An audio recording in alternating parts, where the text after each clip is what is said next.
नमस्कार दोस्तों, ये कहानी एक राजा की है जो बहुत ही निर्दयी और घमंडी था। छोटी छोटी गलती होने पर भी वो लोगों को बहुत कठोर सजा देता। समय के साथ उस राजा का अत्याचार भी बढ़ता जा रहा था। एक दिन अचानक राजा बीमार हो गया और उसे ऐसी बीमारी हो गई जिसका इलाज किसी भी वैद्य के पास नहीं था। सारा समय वो बिस्तर में ही पड़ा रहता था। अब राजा को लगने लगा कि उसकी मौत नज़दीक है, लेकिन वो राजा मरने से बहुत डरता था। अपने डर को दूर करने के लिए वो राजा रोज प्रार्थना करने लगा, भगवान किसी भी तरह मेरी जिंदगी बचा लो। मैं लोगों के साथ बुरा व्यवहार करना छोड़ दूंगा और ना ही किसी को कठोर सजा दूंगा।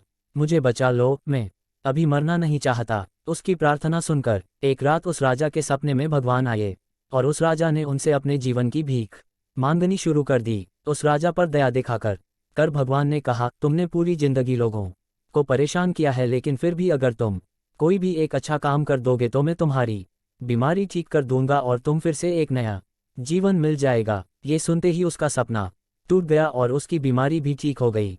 राजा अब पहले जैसा स्वस्थ हो गया और अब उसे बस एक अच्छा काम करना था।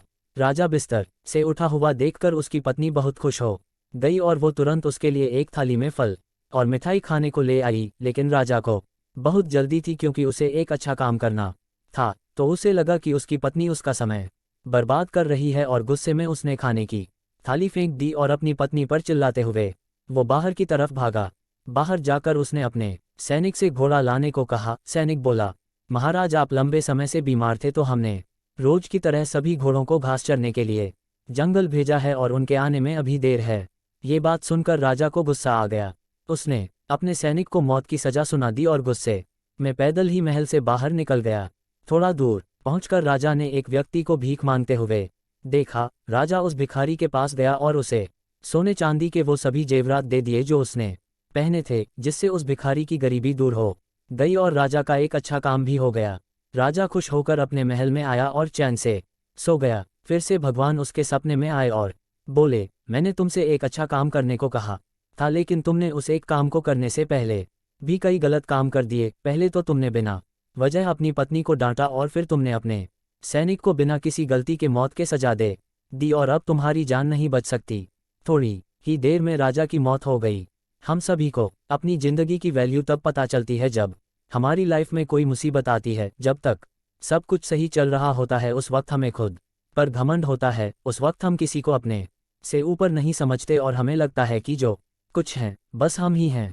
हम अपने वक्त का और अपनी पावर का सही इस्तेमाल नहीं कर पाते और जब बहुत देर हो जाती है तो तब हम दूसरों के लिए कुछ करने की सोचते हैं।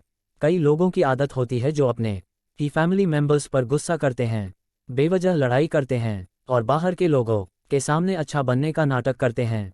लेकिन हमें ये बात नहीं भूलनी चाहिए कि अगर लोगों की जिंदगी में कुछ अच्छा ही करना है तो उसकी शुरुआत अपने घर से करनी चाहिए। जब हम अपने परिवार के लिए सही होंगे तब जाकर हम बाहर की दुनिया के लिए कुछ अच्छा कर पाएंगे। हम सभी को जिंदगी एक ही बार मिलती है, अगर इसे सही से जिया जाए तो एक ही लाइफ बहुत होती है।